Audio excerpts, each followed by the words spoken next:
बच्चों नमस्कार। बच्चों आज हम कक्षा 9वीं गणित में चतुर्भुज क्वाड्रिलेटरल पढ़ेंगे। बच्चों चार भुजाओं से घिरे बंद आकृतियों को हम चतुर्भुज कहते हैं। चतुर्भुज में चार शीर्ष, चार भुजाएं और दो विकर्ण होते हैं। बच्चों चतुर्भुज के प्रकार, टाइप ऑफ क्वाड्रिलेटरल्स। सबसे पहले हम देखेंगे बच्चों समलंब चतुर्भुज। पहला प्रकार है बच्चों समलंब चतुर्भुज ट्रेपेजियम। क्या बोलेंगे इसको? ट्रेपेजियम।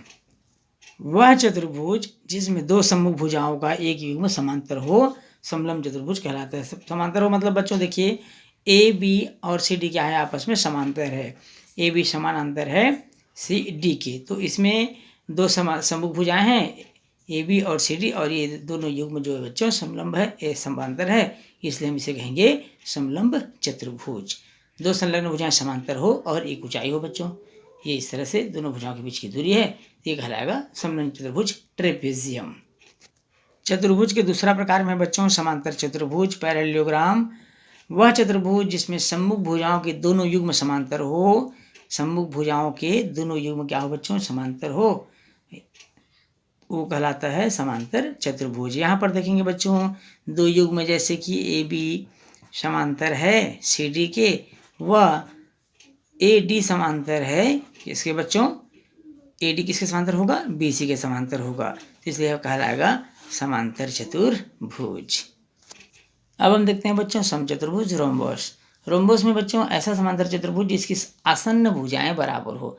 इसकी सभी भुजाएं आपस में क्या है बच्चों? बराबर है, समचतुर्भुज कहलाती है। ध्यान रखेंगे बच्चों इनके विकर्ण बराबर नहीं होते, लेकिन विकर्ण इनके परस्पर एक दूसरे को 90 अंश पर प्रतिच्छेद करते हैं, अर्थात समकोण प्रतिच्छेद करते हैं। यहाँ पर देखेंगे बच्चों कौन कौन सी भुजाएं पर संलग्न भुजाएं बराबर है, समांतर भी है और बराबर भी। जैसे ए बी समांतर है सी डी के, इसी प्रकार ए डी समांतर है बी सी के, वह सभी भुजाएं A B, B C, C D और डी ए आपस में क्या है? बराबर है, समचतुर्भुज कहलाती है।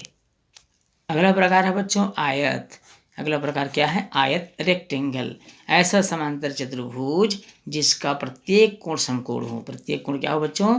समकोण हो। ए बी सी डी सभी समकोण हो, आयत कहलाता है। इनके विकर्ण भी बराबर होते हैं बच्चों। सम्मुख भुजाएं समांतर भी होती है और बराबर भी होती है। क्या कहलाता है बच्चों? आयत कहलाता है।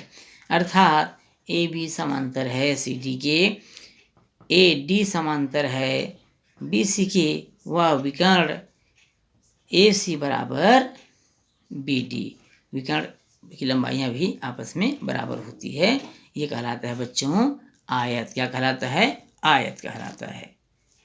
चतुर्भुज का अगला प्रकार है बच्चों वर्ग, स्क्वेयर। यहाँ पर देखेंगे बच्चों वर्ग एक ऐसा आयत है जिसमें, ध्यान रखेंगे बच्चों, वर्ग एक ऐसा आयत है, वर्ग एक ऐसा आयत है जिसका या जिसमें दो आसन्न भुजाएं बराबर होती है। अर्थात यहाँ हम कहेंगे बच्चों कि भुजाएं समांतर भी है, सम्मुख भुजाएं समांतर हैं, अर्थात ए बी समांतर डी सी, बी सी समांतर ए डी, और भुजाएं ए बी बराबर बी सी बराबर सी डी बराबर डी ए, और सभी कोण समकोण है बच्चों, अर्थात कोण ए बराबर कोण बी बराबर कोण सी बराबर कोण डी बराबर प्रत्येक समकोण अर्थात 90 अंश, ये कहलाता है बच्चों वर्ग। इनके विकर्ण भी आपस, इसी विकर्ण की लंबाइयाँ भी बराबर होती है, वर्ग कहलाता है, स्क्वायर कहलाता है।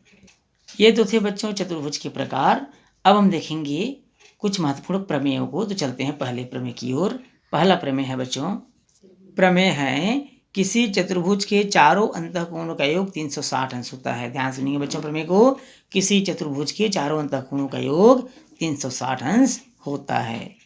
बच्चों दिया है, यहाँ सबसे पहले हम देखेंगे दिया है चतुर्भुज ए बी सी डी, चतुर्भुज ए बी सी डी, ये हमको दिया है बच्चों। चतुर्भुज ए बी सी डी है, हमको सिद्ध करना है। ध्यान समझिएगा बच्चों, महत्वपूर्ण प्रमेय है ये। सिद्ध करना है कि चारों कोणों का योग अर्थात कोण ए प्लस कोण बी प्लस कोण सी प्लस कोण डी बराबर 360 अंश, अर्थात चतुर्भुज के चारों अंतःकोणों का योग कितना होगा? 360 अंश होता है। रचना में हम देखेंगे बच्चों, सबसे पहले हमने रचना में चतुर्भुज एबीसीडी हमको दिया था, ए सी को मिलाया, ये हमारा रचना है बच्चों।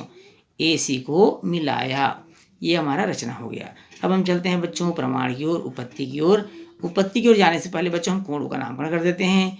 कोण 1, कोण 2, कोण 3, कोण 4, कोण 5 और इसका नाम कर देते हैं कोण 6। तो सबसे पहले हम चलेंगे उपपत्ति में बच्चों त्रिभुज ABC में। आकृति में आप देख पा रहे हैं बच्चों त्रिभुज ABC। इस त्रिभुज को बहुत ध्यान से देखने से हमको समझ में आ रहा है बच्चों इनके तीनों अंतःकोण 1, 2 और 3 बना हुआ है। इनका योग आपको मालूम है कि त्रिभुज के तीनों अंतःकोणों का योग कितना होता है बच्चों 180 अंश होता है। ये हमारा हो जाएगा समीकरण नंबर दूसरा। दूसरा जो त्रिभुज है बच्चों त्रिभुज ADC। इस त्रिभुज में हम देखेंगे तो क्या मिल रहा है बच्चों त्रिभुज ADC में कोण 6, कोण 4 और कोण 5 त्रिभुज के तीनों अंतःकोणों का योग यहाँ भी 180 अंश हो जाएगा। इसको मान लेते हैं समीकरण नंबर दूसरा। समीकरण पहला व दूसरा को जोड़ देते हैं। समीकरण पहला व दूसरा को क्या करते हैं बच्चों जोड़ देते हैं। जोड़ने पर जोड़ेंगे कोण 1, 2, 3 और 6, 4, 5 सब आपस में जुड़ जाएगा बच्चों। कोण 1 धन कोण 2 धन कोण 3 कोण 6 धन कोण 4 धन कोण 5 बराबर हो जाएगा बच्चों 180 धन 180। दोनों समीकरणों को हमने जोड़ दिया है। अब यहाँ पर ध्यान से देखने से हमको समझ में आ रहा है कि देखिए कोण 1 और 6 एक बिंदु A पर बना हुआ है, कोण 5, कोण 3 और 4 C पर बना हुआ है और कोण 2 P पर बना हुआ है। तो हम क्या करेंगे कोण 1 और कोण 6 हम इसको एक समूह में लिख लेंगे बच्चों। कोण 2 इंडिविजुअल है। इसी प्रकार कोण 3 और कोण 4 को लिख लेंगे और बच गए हमारा कोण 5। 180 होता है 360 अंश। अब बहुत ध्यान से देखने पर हमको समझ में आ रहा है 1 और 6 कहाँ पर बना हुआ है बच्चों A पर, कोण A पर। 2 कहाँ पर है B पर। 3 और 4 को देखिए बच्चों कहाँ पर है कोण C पर। इसी प्रकार 5 कोण D का हमने नाम दिया था बराबर 360 अंश। अब ये जो दिख रहा है बच्चों ABCD यही हमको सिद्ध करना था, अर्थात चतुर्भुज के चारों कोणों का योग ABCD कोण A प्लस कोण B प्लस कोण C प्लस कोण D बराबर 360 अंश होता है। ये हमारा सिद्ध हो गया, प्रूफ हो गया बच्चों। चलते हैं बच्चों अगले प्रमेय की ओर। बच्चों कथन है समांतर चतुर्भुज की सम्मुख भुजाएं बराबर होती है। कथन एक बार और सुन लेंगे बच्चों प्रमेय का। समांतर चतुर्भुज की सम्मुख भुजाएं बराबर होती है। बच्चों दिया है, सबसे पहले हम चलेंगे दिया है की ओर। क्या दिया हुआ है समांतर चतुर्भुज ABCD। समांतर चतुर्भुज क्या दिया है बच्चों ABCD। ये हमको प्रश्न में दिया हुआ है, कथन में दिया हुआ है, प्रमेय में दिया हुआ है। सिद्ध करना है। क्या सिद्ध करना है बच्चों सिद्ध करना है कि सम्मुख भुजाएं बराबर होती हैं, अर्थात AB बराबर हो जाएंगी DC के व AB बराबर DC हो जाएगा बच्चों। उसी प्रकार AD BC के बराबर हो जाएगा, अर्थात AD बराबर हो जाएगा BC। ये बराबर होगा हमको सिद्ध करना है कि सम्मुख भुजाएं बराबर होती है। हम चलते हैं बच्चों रचना की ओर। हमने रचना किया है AC को मिला दिया है, AC को मिलाया। ये हमारा क्या है बच्चों रचना है कि हमने AC को मिला दिया है। अब हम चलेंगे बच्चों उपपत्ति की ओर। उपपत्ति प्रमाण की ओर चलते हैं, उपपत्ति की ओर चलते हैं। त्रिभुज ABC आकृति को बहुत ध्यान से देखिएगा बच्चों ABC। त्रिभुज ABC व त्रिभुज CDA इन दोनों त्रिभुजों को लेकर हम चलते हैं। यहाँ पर देखेंगे कोण CAB कोण ACD के बराबर होगा। किसके बराबर होगा ACD के। और ये किस नियम से बराबर होगा बच्चों एकांतर कोण से। किस नियम से बराबर होगा एकांतर कोण से। तथा AC बराबर CA AC बराबर CA ये उभयनिष्ठ भुजा है बच्चों, उभयनिष्ठ भुजा। AC बराबर CA ये उभयनिष्ठ भुजा हो गया दोनों त्रिभुजों का। अब यहाँ पर एक चीज और देखेंगे बच्चों कि कोण ACB बराबर है कोण CAD के। क्यों बराबर है बच्चों क्योंकि AD समांतर है BC के, इसलिए बराबर होगा बच्चों। AD समांतर किसके है BC के है। तब कोभुको नियम से कोण भुजा कोण सर्वांग समता से ये दोनों कोण बराबर होंगे, अर्थात त्रिभुज ABC सर्वांग सम हो जाएगा बच्चों त्रिभुज CDA के। और जब सर्वांग सम होंगी तो सर्व अंग सम अर्थात सभी भुजाओं से कोण बराबर होंगे। अतः AB बराबर हो जाएगा DC के और AD बराबर हो जाएगा CB के। यही हमको क्या करना था बच्चों, सिद्ध करना था। इस तरह से हमारा प्रमेय क्या हो जाता है, सिद्ध हो जाता है।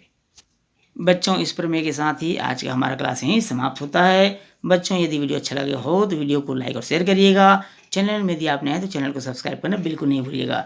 बच्चों आपसे फिर मिलेंगे अगली क्लास में, तब तक के लिए नमस्कार।